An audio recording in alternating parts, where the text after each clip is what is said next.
Avez-vous déjà entendu parler de composition plutôt que d'héritage? Ce conseil n'est pas qu'une simple phrase accrocheuse. Décortiquons-le. Imaginez que vous souhaitiez réutiliser du code. L'héritage peut sembler logique, mais il vous lie à la classe mère. La composition, en revanche, permet de réutiliser le code sans ce couplage. C'est comme construire avec des blocs Lego, en combinant les pièces pour répondre à vos besoins uniques. Les interfaces et l'injection de dépendance améliorent l'adaptabilité. Bien que l'héritage ait sa place, la composition permet souvent d'obtenir des solutions de codage plus propres et plus agiles. Lorsque l'on se penche sur les paradigmes de programmation orientée objet, le débat entre la composition et l'héritage occupe le devant de la scène. Ce discours s'articule autour d'une maxime souvent entendue. Préférer la composition à l'héritage. Cet adage incarne un principe crucial dans la conception de logiciels, préconisant une philosophie de conception qui favorise la flexibilité, l'évolutivité et la maintenabilité. La composition, qui consiste à construire des objets complexes en combinant des objets plus simples, s'oppose à l'héritage, où les classes tirent leurs propriétés et leurs comportements des classes mères. Le conseil de privilégier la composition découle de sa capacité intrinsèque à découpler les composants, ce qui permet une plus grande adaptabilité face aux changements. L'essentiel de ce conseil est de s'abstenir de lier rigidement les classes entre elles par des hiérarchies d'héritage. La composition et l'héritage visent tous deux à résoudre l'énigme de la réutilisation du code. Toutefois, ils proposent des approches distinctes. L'héritage crée des relations entre les classes, en transférant les méthodes et les attributs du parent à l'enfant. S'il favorise la réutilisation du code, il tente également à introduire un couplage étroit et des hiérarchies qui peuvent devenir difficiles à modifier au fur et à mesure de l'évolution du système. La composition, en revanche, favorise la réutilisation en mettant l'accent sur la construction de nouvelles classes à partir de composants existants. Cette stratégie évite de nombreux pièges associés à l'héritage, car elle n'impose pas de hiérarchie prédéfinie. Au lieu de cela, les classes sont assemblées en fonction des besoins, ceux qui favorisent une base de code plus modulaire, adaptable et extensible. Le choix entre la composition et l'héritage dépend de l'étendue de la réutilisation du code et de la complexité inhérente à l'architecture logicielle.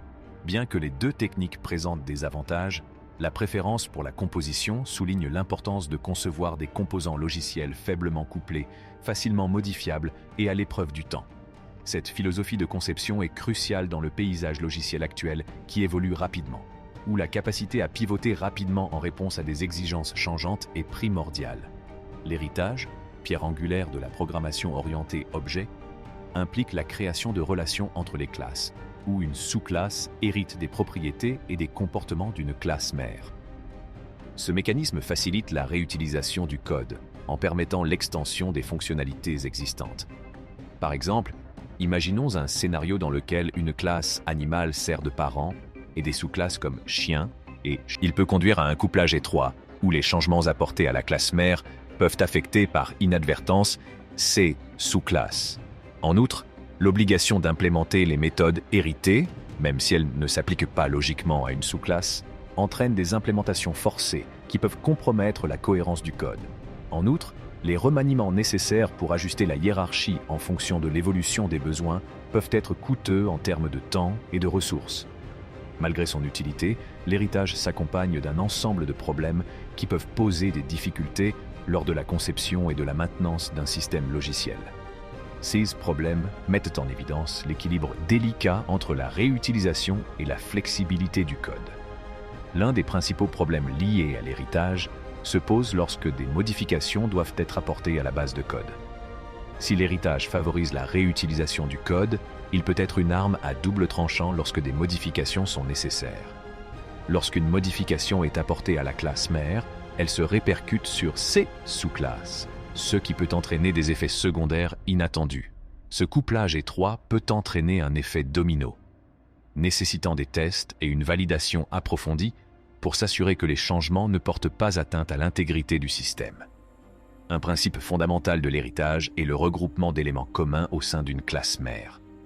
Si ce principe favorise initialement la réutilisation, Il peut devenir problématique au fur et à mesure de l'évolution du système. Au fur et à mesure que des sous-classes héritent de la classe mère, elles peuvent accumuler des méthodes et des attributs qui ne sont pas nécessaires ou qui ne sont pas pertinents dans leur contexte spécifique. Il en résulte une hiérarchie de classes moins cohérente, ce qui rend difficile la compréhension de l'objectif et du comportement de chaque sous-classe. Des problèmes se posent également lorsqu'il s'agit de traiter les exceptions à la communalité. Alors que l'héritage suppose que les sous-classes partagent certaines caractéristiques, les scénarios du monde réel introduisent souvent des exceptions. Lorsqu'une sous-classe s'écarte du modèle commun, il peut en résulter des solutions de contournement gênantes, voire des implémentations forcées de méthodes qui ne conviennent pas à cette sous-classe. Cela compromet l'élégance et la maintenabilité du code. La composition, pierre angulaire de la conception de logiciels, offre une autre approche de la réutilisation et de la structure du code, distincte du modèle d'héritage. À la base, la composition consiste à construire des objets complexes en assemblant des objets plus simples, ce qui favorise un système modulaire et flexible. L'essence de la composition est la réutilisation du code sans qu'il soit nécessaire de recourir à des hiérarchies d'héritage. Au lieu de créer une relation parent-enfant, les composants sont traités comme des entités autonomes qui interagissent pour réaliser les fonctionnalités souhaitées. Cette approche réduit le couplage étroit, souvent observé dans l'héritage, ce qui permet une adaptation plus fluide aux changements et aux évolutions d'un système logiciel. Un exemple pratique peut être trouvé dans la refonte des classes d'images. Au lieu d'étendre une classe d'image commune, les attributs et comportements individuels sont encapsulés dans des composants distincts. Ces composants peuvent ensuite être regroupés dans une classe d'image complète, ce qui permet de créer des objets images adaptés à des besoins spécifiques.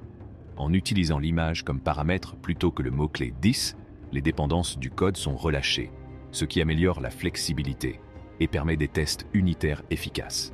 Dans les CA où des fonctionnalités spécifiques, comme le dessin sur des images, divergent des opérations liées au fichier, une classe distincte, dessin d'image, peut être créée.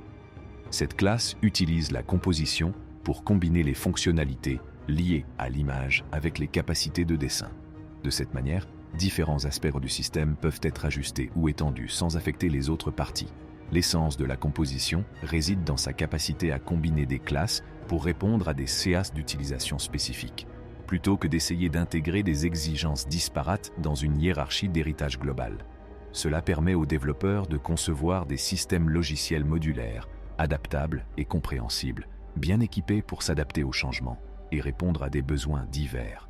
L'abstraction est au cœur de la programmation orientée objet, car elle favorise la réutilisation du code et offre un niveau de généralité qui favorise la flexibilité, car elles exposent les détails de l'implémentation interne et peuvent conduire à un couplage étroit. Au lieu de cela, il convient de fournir des API explicites avec lesquelles les sous-classes peuvent interagir, ce qui garantit un contrat clair et réduit le risque d'effets secondaires involontaires. D'un autre côté, la composition pose certains problèmes. Un code de référence et des méthodes enveloppantes peuvent apparaître lorsque des classes sont combinées pour former des structures complexes. Il peut en résulter une redondance et des efforts de maintenance accrus. En outre, la composition peut nécessiter un effort initial plus important pour la construction et l'intégration des composants. Toutefois, les avantages de la composition l'emportent souvent sur ces difficultés. La composition permet de minimiser les frictions lors des changements. Les composants peuvent être ajoutés, modifiés ou remplacés sans provoquer d'effets en cascade sur le reste du système. N'oubliez pas d'aimer, de partager et de vous abonner à la chaîne pour plus de contenu. En attendant, merci de nous regarder.